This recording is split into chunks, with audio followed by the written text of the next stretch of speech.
Okay, welcome everybody for another edition of TridiumTalk. I will be your host, Chris Riccobono. Today's topic is Haystack 4 support.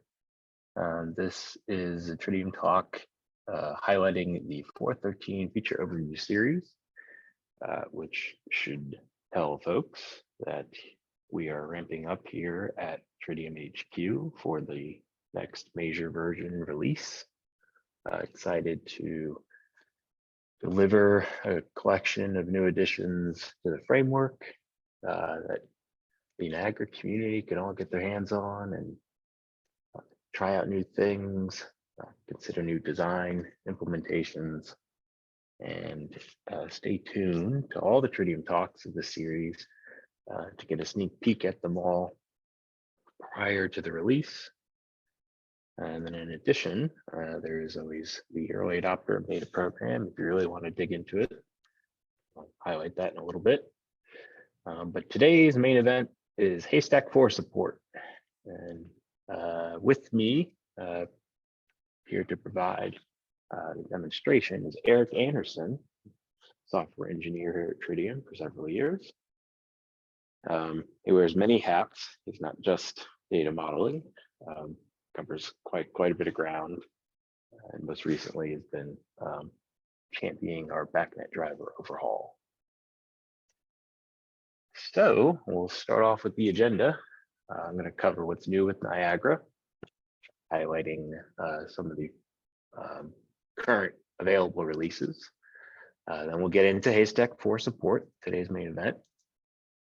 And as always, we'd like to wrap up with the resources and materials for those that are new or have never attended a Tridium talk before. So you can find more information and good details on previous Tridium talks, the framework at large, and other good resources to leverage for your install and use. And then finally, a Q&A where we as you see by now, there is a Q&A chat where you can write questions. We'll do our best to kind of answer some of them right there in the chat. But if there are some questions that are on topic that would be good to share with the rest of the audience, we will mark them as something to answer live, and we'll cover them in the Q&A. And then fear not, if we don't get to your question, we do post the Q&A and we fill in all the responses. And we post that with the video when you can see the recording at a later time. So first up, what's new with Niagara? All right, right now, for those on the long-term supported track, there is 4.10 U5.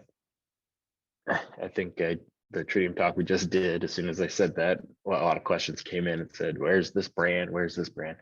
Fear not, this is indicative of our delivery to the OEMs. Now the OEMs take that install, add their value add and branding, and then release that to their customers. So it's only a matter of time before that'll be in everyone's hands, depending on your brand.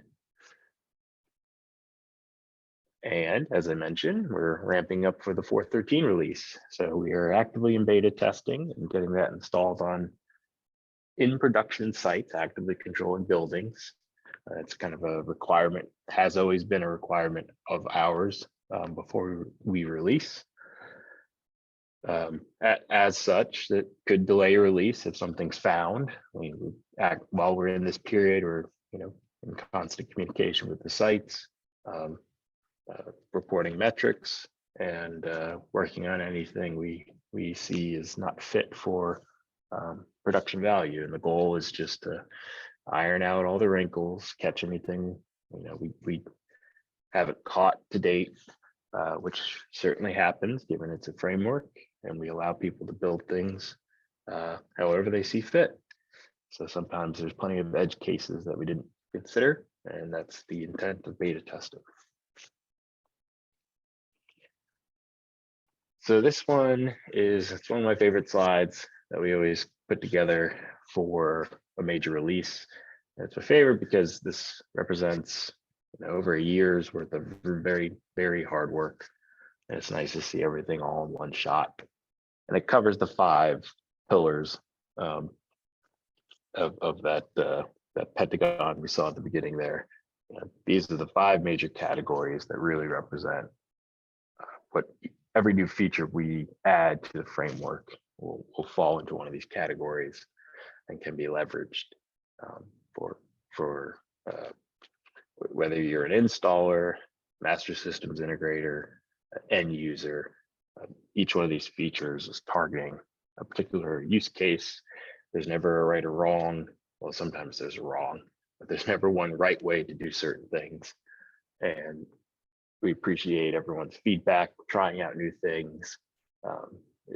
It's important to get that good customer feedback loop to understand what's most important to you guys, so that's what we focus our attention on and do our best to maintain that continuous improvement and overhaul the framework along the way. But as you can see, highlighted in the bottom right in blue is Haystack 4 support. So without further ado, let's dive in. So the first thing I wanted to cover, a lot of folks right out of the gate may not even know what Haystack is. Some people may be new to Niagara altogether. Some people may still be new to Niagara 4. Maybe they've only focused on AX, which, believe it or not, is the case in some places. And so there's kind of different tiers of questions you get when you start talking about tagging. I think the first tier is, what is tagging? And then the next tier, it's kind of maybe even still part of the first tier is, well, what's Project Haystack? Then the next tier is usually, well, why should I tag? And now the latest is probably, so I know what Project Haystack is. I'm familiar with Haystack 3. Well, what is Haystack 4? So on the left-hand side, here's some things to reference later on at your convenience. There's always a lot to learn from these Tridium talks. So undoubtedly sure that folks come back to this rewatch to try to pick up things and capture the links and hyperlinks to things. And just for those that don't know, that first one is actually from the Niagara help. You simply open up your workbench. You can hit Control L to open the ORD chooser, and you just type or that right into the ORD, and it'll take you directly to the help. And that's going to cover the entity model. And for those that don't know, that is a major change in what Niagara 4 compared to Niagara AX brings to the table.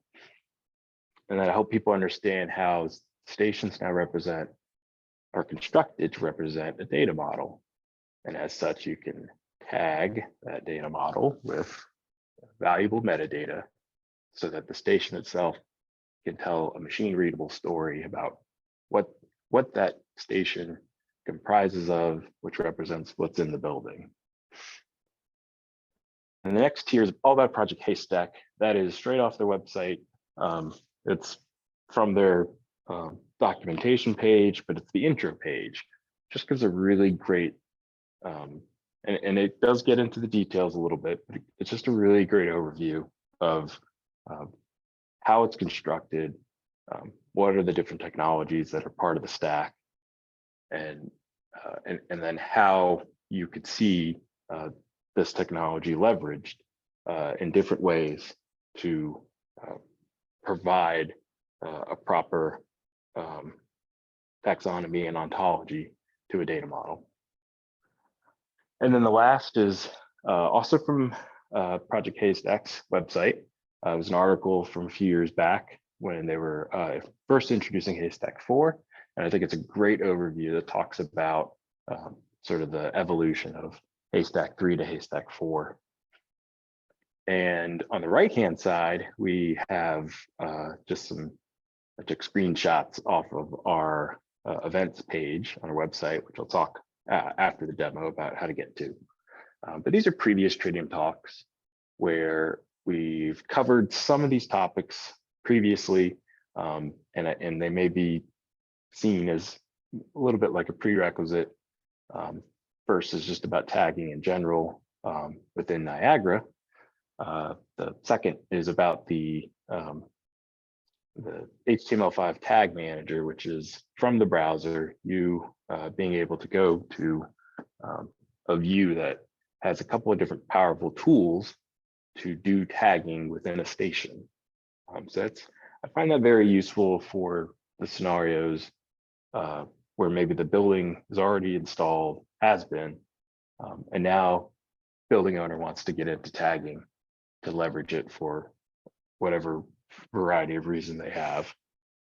And you can provide that browser view to anyone. You don't even have to be Niagara certified. You can just be a data engineer, and giving that browser view to anyone allows them to start working with that great view and leverage it to help tag up a system. And then lastly it is literally the TridiumTalk from just 2 weeks ago about multi-tiered system database. And in that TridiumTalk, it too had some prerequisites. So it might take you down a rabbit hole when you go that direction. But what that represents is how you could properly leverage tagging in Niagara to help answer that question of, well, why should I tag? The Niagara framework provides a handful of different reasons to do it just within Niagara alone, and the advantages you get by tagging, let alone what tagging can unlock for potential integrations. So let's dive into Haystack 4. As I touched on, and you can really get from that article from Project Haystack, is Haystack 4 represents sort of a evolution of a technology stack where they wanted to better enrich the taxonomy and the ontology to allow the tagged, or rather the metadata of a data model, to tell a stronger story, to really help create machine readable definition of what you've created in the station. And so within Niagara, how we support that, we have a Haystack tag dictionary. And with the changes that came with Haystack 4, and Eric will kind of walk through all that in the demonstration, we want to support those changes because they really represent easier workflow and upgrades. And what you'll see is a new Haystack tag dictionary, Haystack 4. You'll see the ability as Haystack, Project Haystack has designed, they can continuously push out updates to their ontology, and you'll no longer need Tridium to consume the update and provide an updated module. You could just leverage their changes right off the website and bring that right into your station, as fast as they provide them.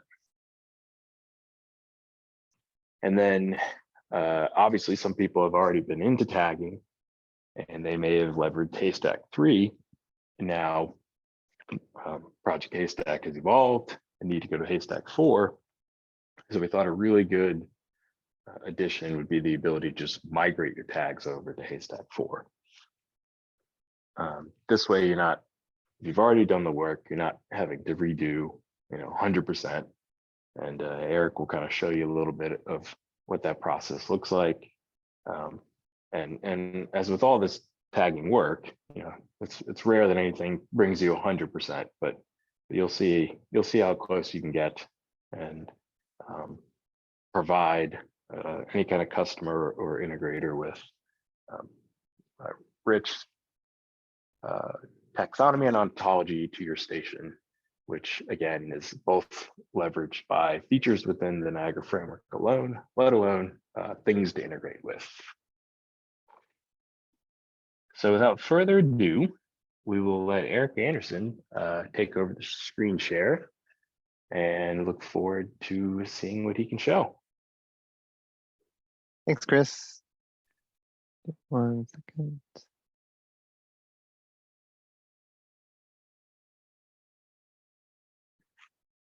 All right. Hello, everyone. Thanks for joining today. As Chris said, I'm Eric Anderson. Been with Tridium since 2015.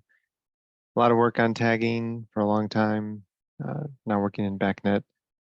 And then want to shout out to the rest of the team, Tim and Shabana, who worked also very hard on Haystack 4 and getting this ready to go. In fact, I would say they did most of the work, and I'm just here presenting it. So shout out to them. Before I get into Haystack 4, I want to take a step back and talk about Haystack 3, what we had to do back then. That kind of sets up the way we designed Haystack 4 and how you can handle updates today with that dictionary. So I want to take you way back, using the Wayback Machine, to the Project Haystack website before the Haystack 4 conversion. This is from April 10th, 2020. And on this website, they had a download section, and part of those downloads was a CSV, tags.csv, with a list of all of the Haystack 3 tags.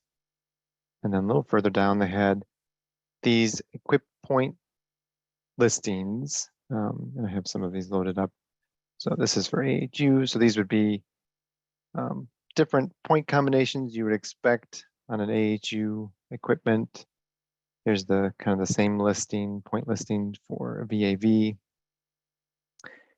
And to create the tags and relations and tag rules in the Haystack 3 dictionary, we took that tag CSV, and then we had to add some extra columns to it. So first, let me show you. Here's the original tag CSV from the Project Haystack site. Name, kind columns. For our dictionary, we took that and then added some extra information to it. So at the top, added some version information, same name and kind columns for all, except for the ID tag, all ref kind tags. We created relations for those.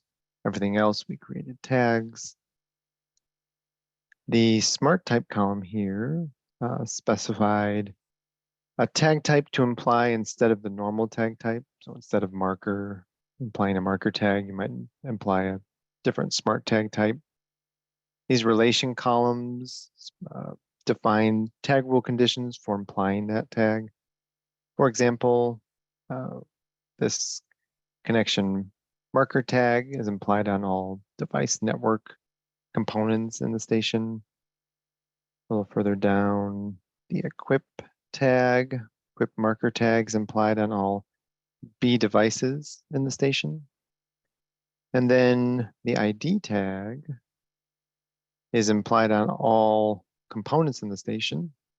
And instead of being just a plain tag, we imply this smart ID tag. For Tridium's Haystack 3 dictionary, that ID tag just grabs the components handle lord. That's what it becomes the value of the ID tag.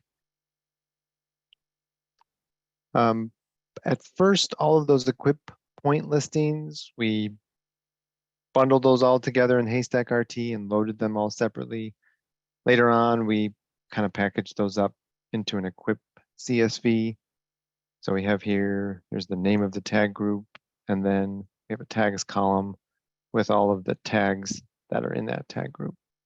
And you'll notice that there are some value tags in here. So for the active power phase sensor A tag group, there is a phase tag set to the value of A.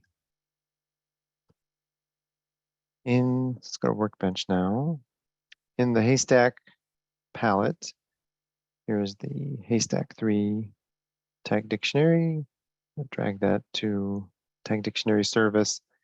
And that modified tag CSV and the equip CSV we put together, those are read and used to populate the dictionary. So let me go to that. So all of these tag definitions came out of that tag CSV, and then all the tag groups came out of that equip.csv. Now what happens when tags or equip points are added or removed from the Haystack 3 standard? Initially, a whole new version of Haystack RT would have to be created with an updated tag CSV and or an updated equip CSV file, and that when packaged with the jar. And then that jar would have to be distributed anywhere those updated tags and tag groups needed to be available. To fix this, we added these tags import file and equip import file properties.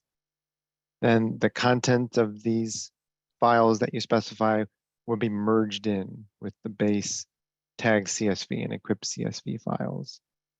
So I have here smart refs import CSV. This is also packaged with Haystack RT, and it replaces the equip ref and site ref rows with ones that specify these smart equip relation and smart site relations. So if we look at show here tag rules, so there's no equip ref rule or site ref rule. I remove this dictionary and replace it with this other one. See, now there's an equip ref tag rule that's implying that equip smart relation and a site ref rule. And that's because this tag's import file property is pointing at that smart ref import CSV. In the Haystack module, they have their own tags merge CSV file that replaces cur_val, write_val, the ID, and these smart relations with Haystack versions of those smart tag types and smart relation types. And down here, the equip tag is replaced with a version that does not imply a marker tag on all B devices. So the Haystack version of the Haystack 3 dictionary does not imply the equip tag automatically. That has to be added manually where you want that in the station. The ID tag, this ID smart type in the Haystack module, instead of getting the handle order of the component, attempts to create an ID, a site equip point value based on equip ref and site ref tags that are present on the point or equip components. So bottom line, updates to the Haystack 3 standard required a lot of post-processing by either Tridium or Niagara users to get those latest definitions. One of the goals of Haystack 4 was to avoid all of this extra effort. So here is the current Project Haystack website converted to Niagara 4, or I'm sorry, converted to Haystack 4. And under the download section, they provide the defs and protos and various file formats. We are using the JSON format, so defs.json and protos.json. Those are used without alteration to populate our Haystack 4 dictionary. Back to, I'm going to go ahead and delete the Haystack 3 dictionary, drag in the Haystack 4 dictionary. And in the palette, let me just go back and show that. In the palette, everything is empty. When that dictionary is added to the station, that defs.json, protos.json, those files are read in and used to create all of the tags, tag groups, relations, and tag rules. The version of 4.13 that I'm working with today happens to have the Project Haystack's 3.9.12 versions of those definitions. We'll be putting the latest version of Project Haystack version when 4.13 gets released. But at some future time, Project Haystack will release an update to their defs and protos, and you can get those by invoking an import dictionary action and then pointing to a folder that contains those files. So I have that downloaded already. Go. Okay. So it's gone and read those files and updated my tag definitions. So if I go to tag definitions, scroll down, it contains the new compressor tag, which was added in 3.9.13. And if I go to the relations, here's the new system ref relation that was added in 3.9.14. So didn't have to delete the dictionary, could just update it in place without an update to Haystack RT, without a new jar, just by pointing at the latest Project Haystack artifacts. There is, in addition to defs.json and protos.json, there is an additional Niagara configuration file. I'll talk about this more later, but it lists some additional tag rules that just make overall tagging in Niagara easier. And then there is 4 tags here that are in the libph library of Haystack 4 that we want to import. And I'll talk about what tags we import in a second. So this configuration file, there's a version that's packaged with Haystack RT, but users can point to a directory that contains their own customized configuration file if they want to change these rules or change what smart types get implied by these rules. All right, let's talk through the tags. So all the tag definitions come from the tags, the defs.json file. Almost all, I think 100, it's like 99 or 100% of all defs outside of the libph library are all imported. Within the libph, there's some tags that don't make sense to apply to points or components in the station. Jumping back to Project Haystack, we add a tag for the entity def just explicitly. We also add a tag for the geoplace def, and then any of their subtypes. So geocity, actually any tag on, or it tags on these 2 defs or any of their subtypes. So geocity is a tag on the geoplace def. So we add geocity as a tag in the Haystack 4 dictionary. And then for entity, point is a subtype of entity. And for example, the kind def is a tag on point, which is a subtype of entity. So because it's a tag on point, we import that into the Haystack dictionary.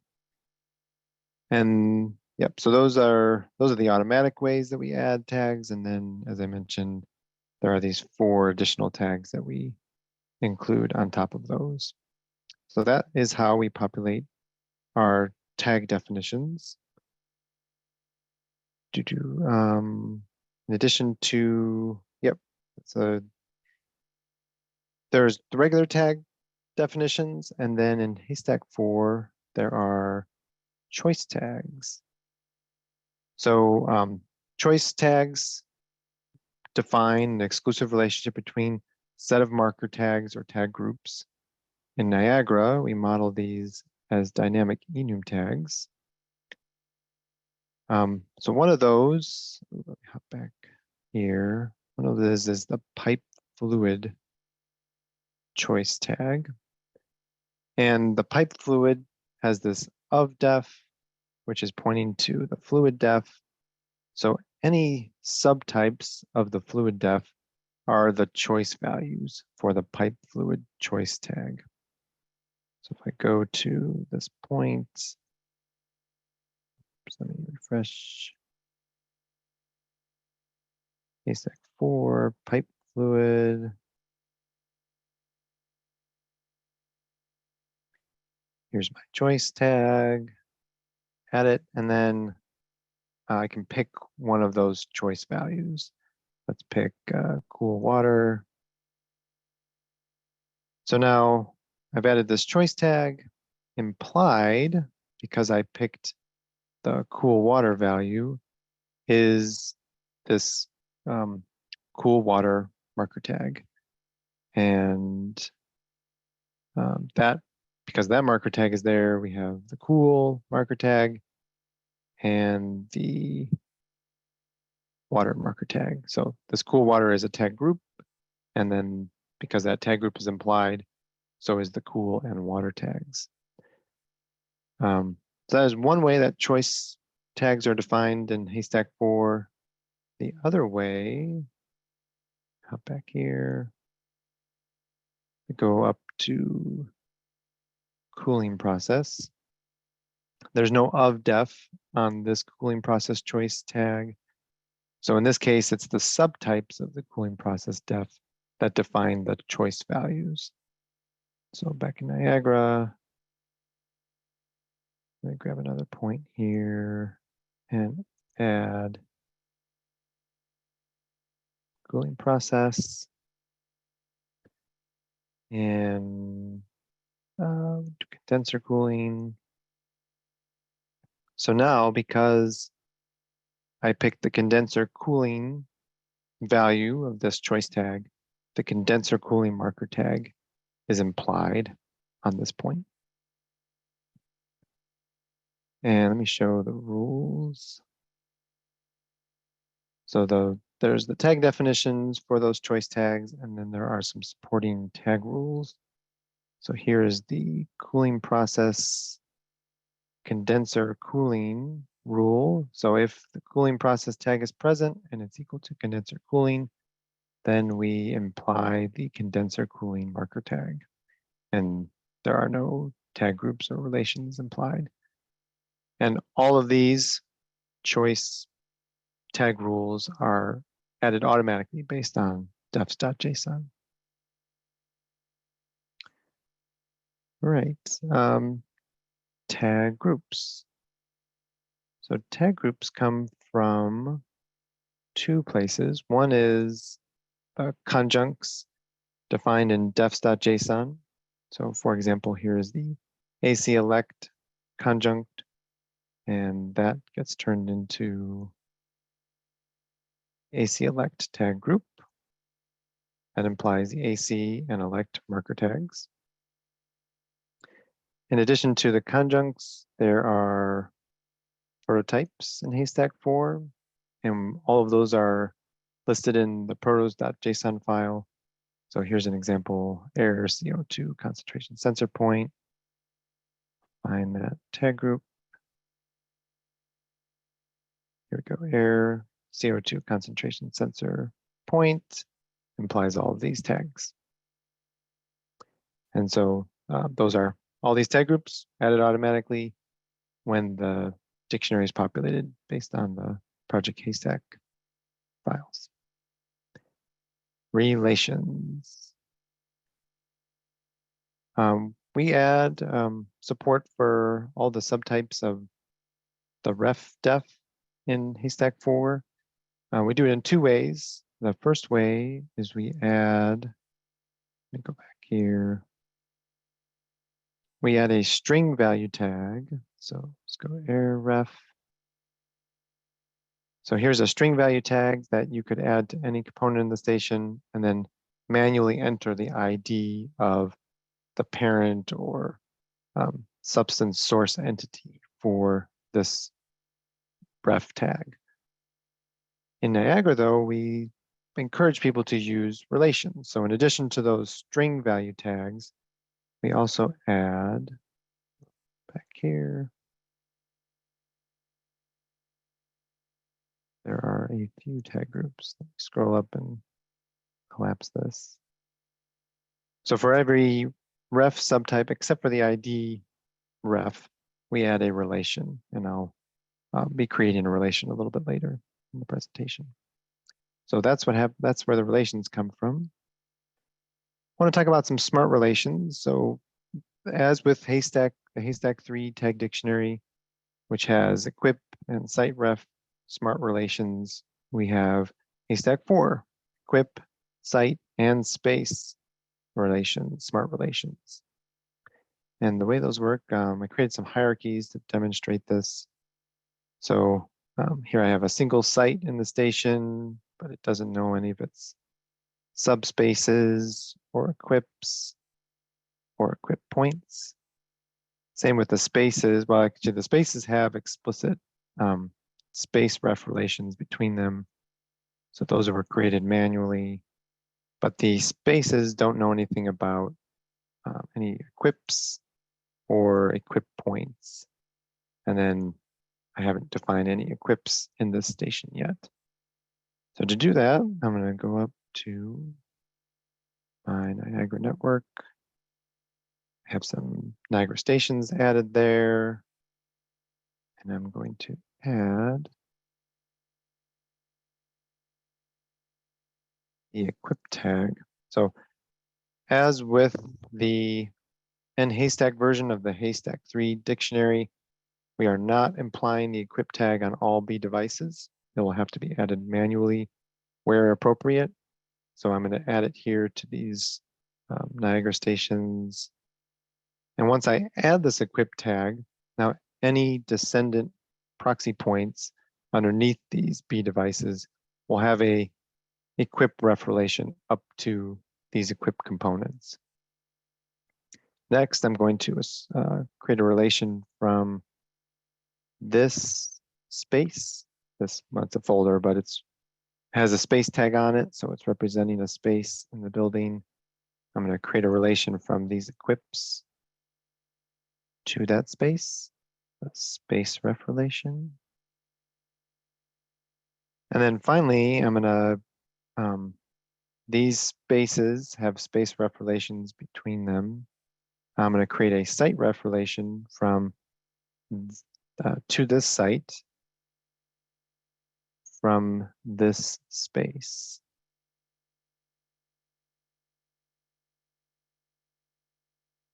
And once I do all of that, refresh my hierarchies, we'll see that the site now is aware of all of its spaces, not just the space that I just added a relation to, but there's an implied space ref relation now from all the subspaces up to that site.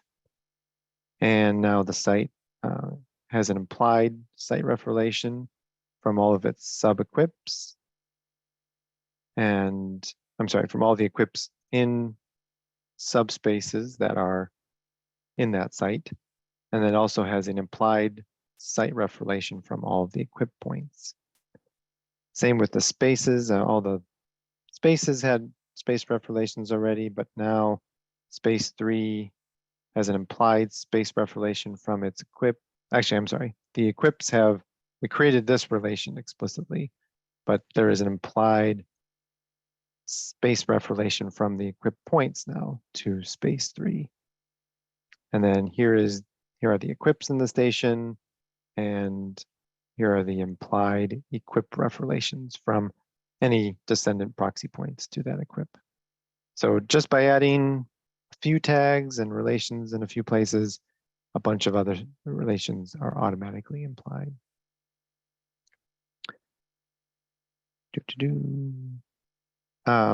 So all of those smart relation are implied using rules defined in this custom configuration file.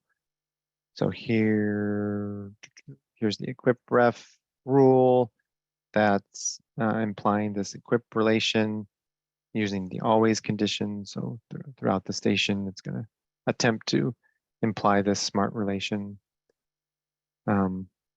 Also in this list of custom rules is the ID tag. So the ID tag here is implying there's a new Haystack 4 smart ID tag type, and I can show what it creates. Let's see here. There we go. So it creates this is an ID tag, and the value of that ID tag is a concatenation of the station name and then the slot path to that component. Some of the characters have been swapped out to make it compatible with the ref requirements in Haystack 4. In addition to one other rule I want to show, I go back to my drivers folder and look at the tags on the BACnet network.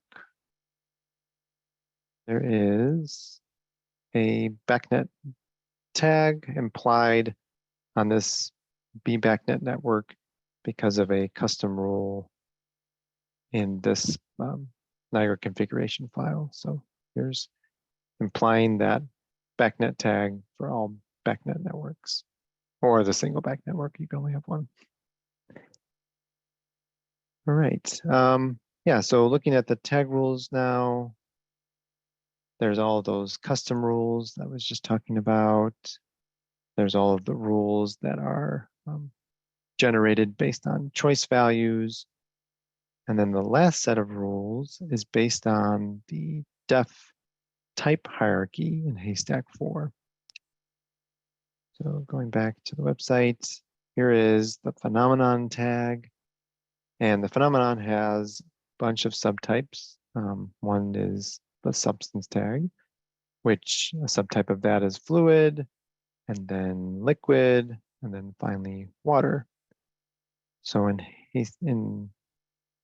the station, I can take point and add the water tag to it. And when I do that and look at its implied tags, you'll see the fluid tag is implied, there's liquid, substance, phenomenon. So all of the super types are implied automatically when the water tag has been added. And I can show you that rule. Here's the liquid rule. So for any condensate, diesel, fuel oil, and then I think water's at the end here.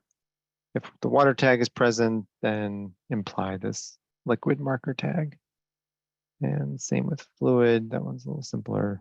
Any gas, liquids, or refrigerants, if those tags are on a component, then also imply the fluid marker tag. Right, so yeah, those are all, and again, all, well, except for those custom rules, everything else is generated from the defs.json and protos.json files.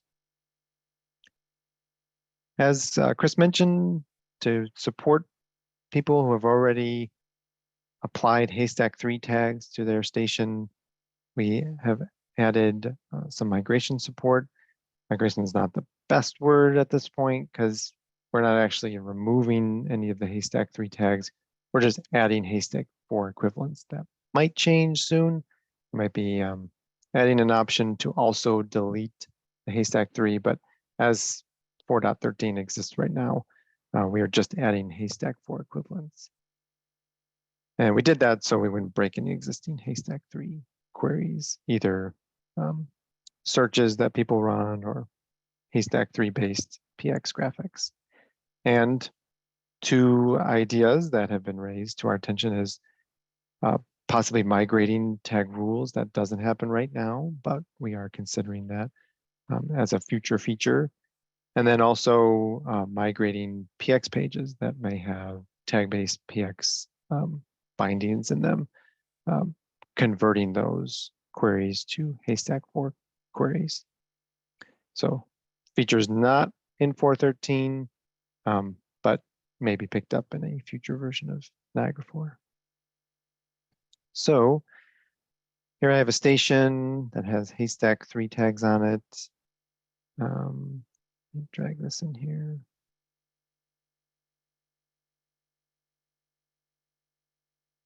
So right now this point just has HS speed and HS SP on it. On the Haystack 4 dictionary is an action migrate Haystack 3 items. It references a Haystack 3 migration config.csv that's packaged in Haystack RT. As with everything else, users could create their own config CSV file and point at that instead. And then you can also specify this is the default Haystack 3 namespace, but if your station is using a different one, you could specify that here. So I run this, that kicks off a job. I can go to the job service and check on how that job went. And here it lists all of the changes it made to any components, any tag groups or tags or relations that were modified, or I'm sorry, not modified, but the Haystack 4 versions added to them. And if I go back now, this point had the Haystack 3 speed tag. Now there is a Haystack 4 speed tag. For this Haystack 3 set point tag in Haystack 4, that turned into a choice tag. So it's the point function choice tag with the value of that set to SP. Here's some more examples. The Haystack 3, there was a CO tag. That's in Haystack 4 turned into a CO concentration tag group. Here's a tag group. So in Haystack 3, it was discharge air temp sensor. Haystack 4, it is discharge air temp sensor point. So there's that config file contains a mapping from Haystack 3 to the Haystack 4 equivalent tag groups.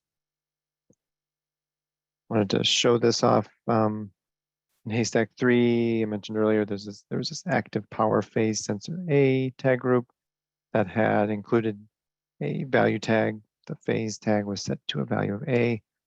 In Haystack 4, there are no tag groups that contain those value tags. So when you run that migration job, we add the active ACLEC power sensor point tag group, and then also add a phase tag set to a value of A.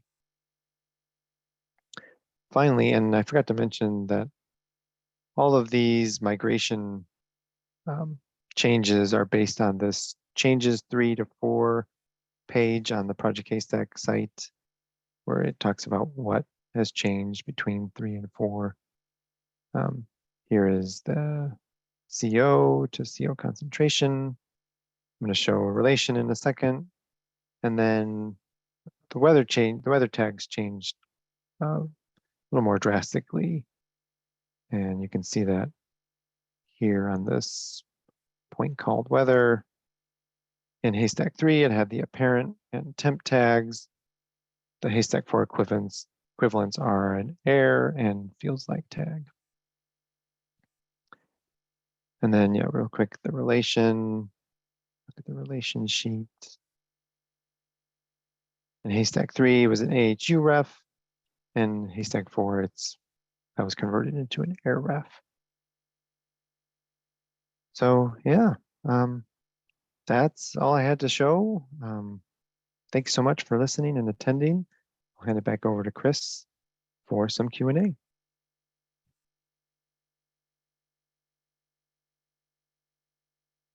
Yeah, thank you so much, Eric. Great presentation.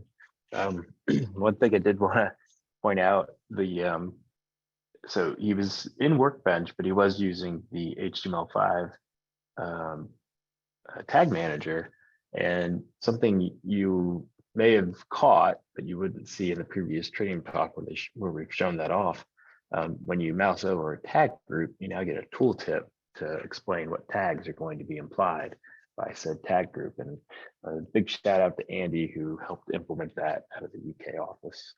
I think that's very helpful for someone sort of coming back through and sorting through this kind of stuff. one thing I did want to mention, I don't know where you'll be in June, the week of the 5th through 7th, but Tridium is a sponsor for the Haystack Connect conference. It'll be in Nashville, Tennessee.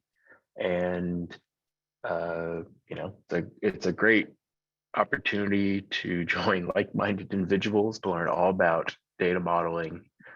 And I think probably the biggest benefit, if maybe you only see the picture of Niagara's piece to the puzzle, you can come here to learn about how the interoperability works across the entire industry, regardless of product, and some of the bigger, higher level offerings that are coming in via the cloud, including one of our own. So looking forward to that event. And we're running a little short on time, so I'm going to kind of rush through these a little bit. We'll cover resources and materials. This is one of my favorite slides. This is right off the website, our Tridium.com site. You can see all the collective features given across over the years as we've gone through Niagara 4. Shout out to Tridium University. You get a Niagara community account, which is free. You just need an email, and you're able to get access to both some free content, and it also is a location to sign up for training that's offered by either ourselves here in Richmond or through one of our training partners. This question came up in the chat, the Q&A chat. All of the previous Tridium talks are hosted on our website. You just simply go to services and support, click on events, and you get a nice long list that you can sort through to comb through all the content we've been putting out. Lots of different series these days. There's developer series, trainings, feature overviews. We've touched on supportability now. There's a slew of different products, marketplaces on there. It's a great place to kind of see what we're trying to bring to the industry as a collective organization in lots of different avenues.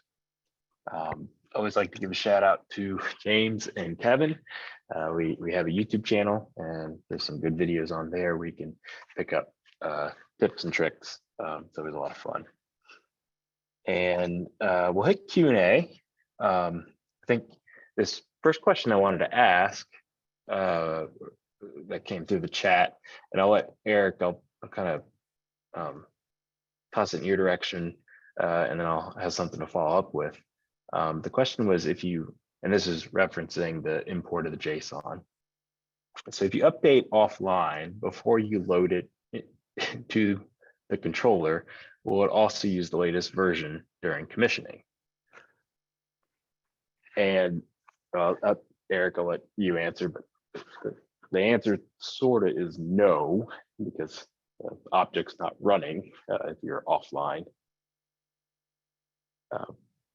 But some of the challenge, as we've actually just learned, when we deliver 4.13, we don't want to, we want to make sure that we're delivering the latest. So we noticed just a couple of weeks ago, there was an update that came from Project Haystack. And so because of the great work Tim and Shabana did to make it easier to update, we're going to try to make sure we bring that into the module so that it comes out of the box with the latest. But timing wise, it can always be kind of challenging.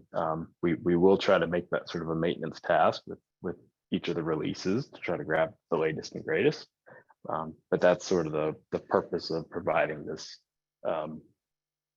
this workflow to allow updates.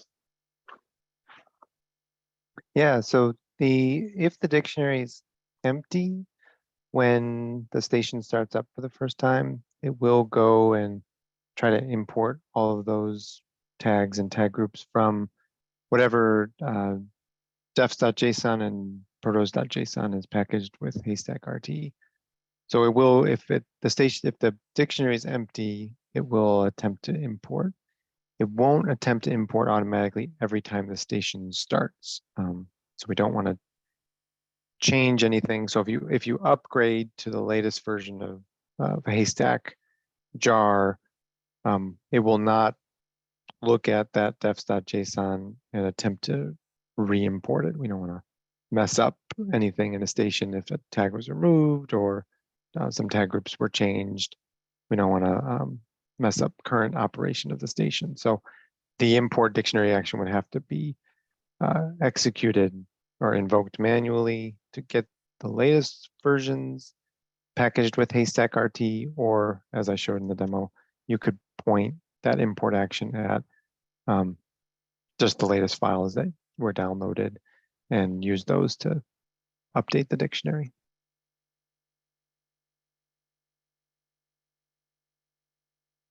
Yeah, and then again, running a little short on time, so I think we'll just cover one last quick question, and then we'll wrap it up. But again, we will absolutely post all the questions that have come in and provide that in the same location that you can get back to the recording. You should be able to see the Q&A once we finish that up and upload it. But the last question I wanted to cover was how will these new H4 tags reflect on search? For example, if I wanted all phase A values. And, Yeah, and by so search, I would say, I think that implies the search service. yeah, so you would just, same with as Haystack 3, you would just search for H4 phase, and that would show you, if you did that search, you would get all of the components in the station that have the phase tag, regardless of the value of that tag.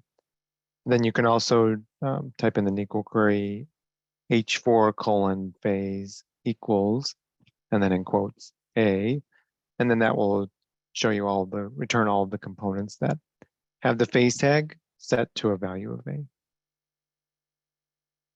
Yeah, and so why that works with catching the Haystack 4 tags and not Haystack 3 tags in the case that you may be you may have both because you just migrated. It's the key point there is the namespace. So that that little prefix before the colon is what makes the difference. So H4 is the namespace of Haystack 4, and I believe it's HS is the namespace of Haystack 3. Because we thought Haystack 3 would be the only standard forever. And now we know. All right. With that, we will wrap it up and really appreciate everyone's time today. Again, come back and rewatch. There's a lot to cover. There's good references at the beginning. Feel free to pick those up to give yourself some background info if not all this really connected dots or made sense. But again, thank you very much for your time and hope everyone has a great day.